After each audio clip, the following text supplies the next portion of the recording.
While the original Street Fighter was a moderate success in Japan, it became a big hit in the US. After finding success with Final Fight and failure with other offshoots, Capcom USA decided they wanted to have a true Street Fighter sequel that would be an evolution of the fighting game. The game would be designed by Akira Nishitani and Akira Yasuda. Music for the game was composed by Yoko Shimomura and Isao Abe. The game was released in arcades in 1991 entitled Street Fighter II: The World Warrior. The game built upon many of the conventions established in the first game, as well as introduced dramatic changes. Special moves were no longer as devastating or powerful as they once were. Instead, they were much easier to pull off and more forgiving. Street Fighter II offered the player a selection of multiple characters, each with their own unique fighting styles and special moves. This allowed for players to create combinations of their characters' basic and special moves. Even so, the designers of the game made sure the game's mechanics were fine-tuned to be as balanced as possible while providing the right amount of fun. Ken and Ryu returned in the sequel's roster with expanded though similar move sets. They were joined by 6 other unique fighters representing many different countries around the world. There was E Honda, the sumo wrestler from Japan, Chung Li, a Chinese martial artist from China, Blanca, a beastman from Brazil, Zangief, a pro wrestler from the USSR, Guile, an American soldier from the USA, and Dalsim, a yoga master from India. Just like in the original, the game featured numerous bonus stages that occurred between matches. After defeating the other 7 fighters, the player would face 4 computer-controlled boss characters known as the 4 Devas. One of the 4 was the final boss from the first Street Fighter, Sagat, who now sported a scar on his chest which he got from Ryu. One of the other bosses was an American boxer named M. Bison. He was meant to be an interpretation of the famous boxer Mike Tyson, but due to a risk of copyright infringement in America, Capcom decided to rotate his name with the other bosses. He would now be known as Balrog. The other fighter was Vega, a masked cage fighter from Spain. The final boss, known as M. Bison in America, was a mysterious but powerful military commander.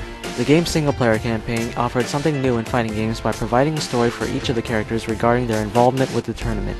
Once M. Bison was defeated, players would witness the outcome that happened for their characters. These endings would present the players with the characters' lives outside of the tournament, such as Ken getting married to his longtime girlfriend Elizabeth, Chung Li avenging her father's death, and Zangief dancing with the Soviet Union President Mikhail Gorbachev. Street Fighter II was a massive success for Capcom and started the fighting game boom in the 1990s. The game was soon ported to the Super Nintendo by the middle of 1992, and eventually to every other possible game system available. The game became adored by fans and critics worldwide and would lead to all kinds of merchandising for Capcom. It wasn't long until fans became eager to learn of what Capcom would have in store for the game's inevitable sequel. Instead of a sequel, what they got was a long line of updates for their beloved fighting game.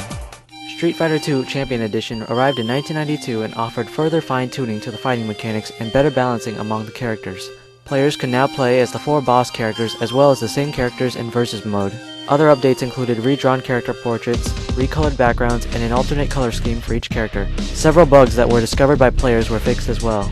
With the massive popularity of Street Fighter II, it wouldn't be long until people would find ways to modify the arcade machines to have at their own settings. This was the beginning of the unofficial Street Fighter II Rainbow Edition. This unauthorized update added new features that could easily be abused. Players could change characters during a match. More characters could suddenly fire projectile weapons, but they had strange characteristics like a slow speed or homing ability. Air throws could be performed on players that were on the ground. Special moves could now be executed in mid-air. Some players would also have faster than usual moving speeds. While it was fun to play against the computer-controlled opponents since they weren't designed to handle these new changes, they became incredibly unfair when playing against a human opponent. In response to the arcade mods like Rainbow Edition, Capcom released another update called Street Fighter II Hyper Fighting at the end of 1992. This update sped up the gameplay, added mid-air moves, and had more gameplay tweaks. Some of the characters received new moves like Chung-Li's Fireball attack and Dalsim's Yoga teleport. Some of the graphics were redone again, as well as the color schemes for characters and stages. By 1993, Capcom released the second Street Fighter game that combined Champion Edition and Hyper Fighting. The game was released as Street Fighter II Turbo on the Super Nintendo and Street Fighter II Special Champion Edition on the Sega Genesis. To build up more hype for its release, Capcom released a now infamous promotional video to a select group of gamers. Hey, you've been specially chosen to receive some really important advanced news. Not only are you going to get a sneak preview, but you'll be getting strategies, tips and techniques on some of the coolest new moves in Street Fighter 2 Turbo. And because Capcom has only sent this tape to a chosen few, we're counting on you to show your friends and spread the word. The game was eventually ported to numerous other systems and brought online on the Xbox 360 in 2006. After 2 updates to Street Fighter 2, fans weren't the only ones wondering when Capcom would release a true sequel. Many of the programmers and artists assumed that after the release of Street Fighter 2 Turbo, they would move on to Street Fighter 3. So they began sketching out ideas for characters that were meant to replace the original cast. They had begun designing concepts for 4 new characters and a new main boss. However, the arcade scene soon faced a new phenomenon in 1992 with the release of Midway's Mortal Kombat. The game featured live-action performers using digitized graphics instead of sprite-based animations and brought with it an excess of blood and gore. At the end of a match, the player could perform a fatality to finish off their opponents. This created an outcry among parents and politicians, which led to the game's controversy. Of course, with this controversy, it made the game that much more popular among teenagers who wanted to get their hands on it. What was originally a quick project became a goldmine for Midway, who soon began development on a sequel. Fearing they would fall behind Mortal Kombat, Capcom decided to rush out another upgrade to Street Fighter 2 immediately. Feeling pressured, half of the Street Fighter 2 team left Capcom and were hired by SNK. The team that left would go on to develop the fighting game series Samurai Spirits, known as Samurai Showdown in the US. The remaining team stayed behind to release what would come to be known as Super Street Fighter 2 in October 1993. With this version came many more updates.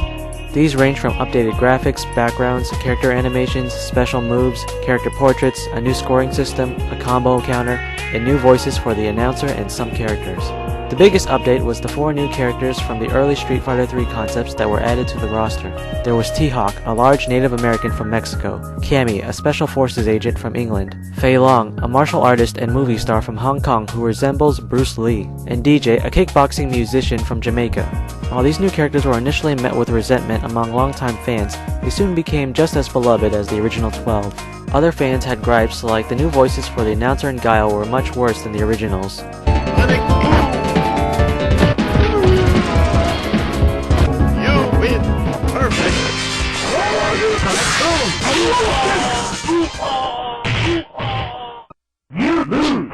More importantly, the game speed was slower than the recent Hyper Fighting version and more akin to the Champion Edition version, so it felt like a step backwards for hardcore enthusiasts.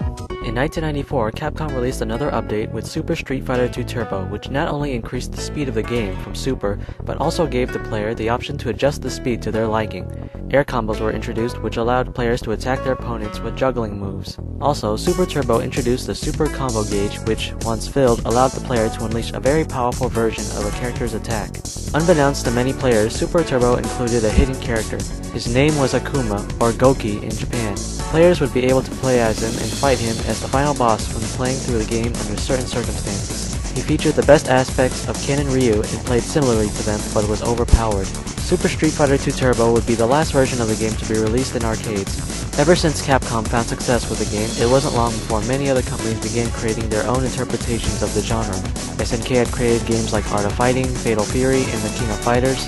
Nintendo published the combo-intensive fighting game Killer Instinct. Sega brought it to the third dimension with Virtual Fighter. Even Data East, the company responsible for the first fighting game Karate Champ, released Fighter's History, which many considered more of a rip-off than a competitor.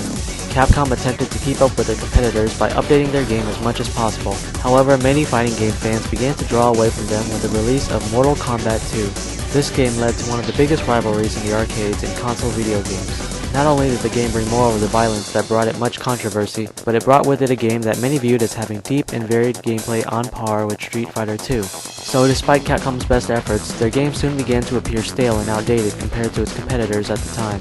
The game's last arcade update was ported to several game consoles at the time, but failed to match the sales of previous entries.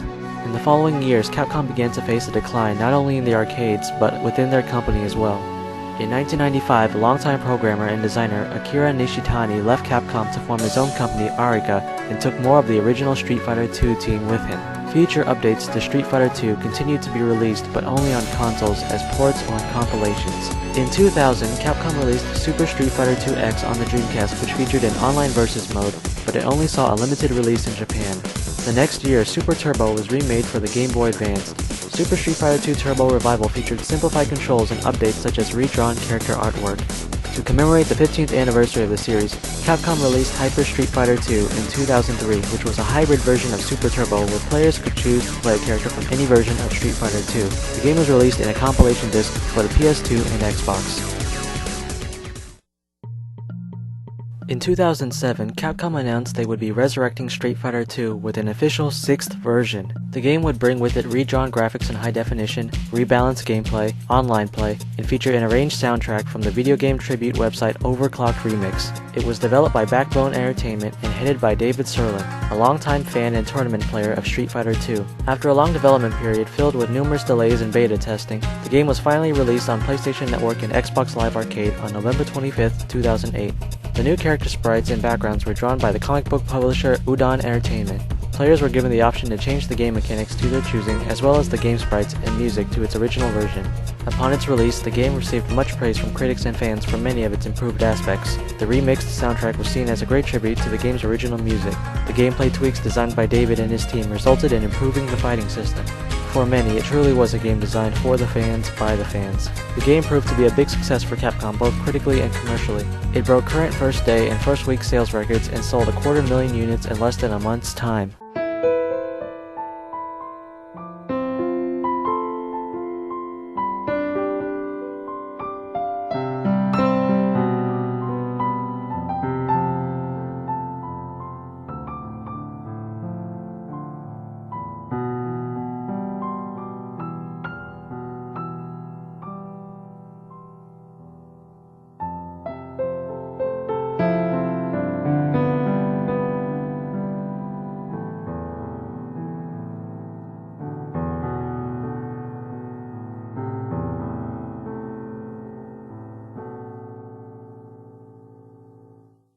Street Fighter II remains one of Capcom's biggest and successful franchises.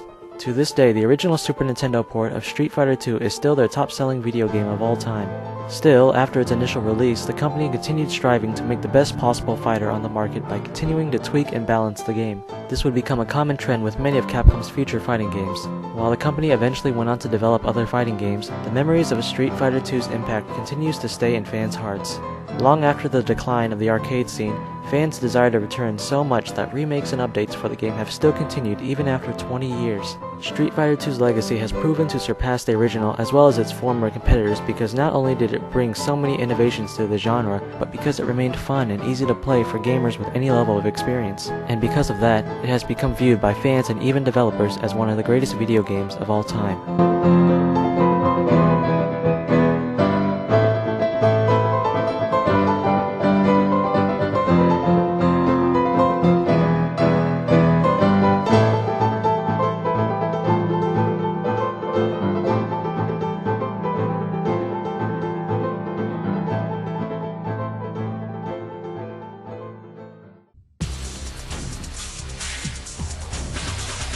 Next time, in part 3 of the Street Fighter Retrospective, Capcom looks for a new direction for Street Fighter by first looking back at its past. It would introduce to fans younger versions of our favorite characters, the return of familiar faces, and another spin-off that would become a popular puzzle game.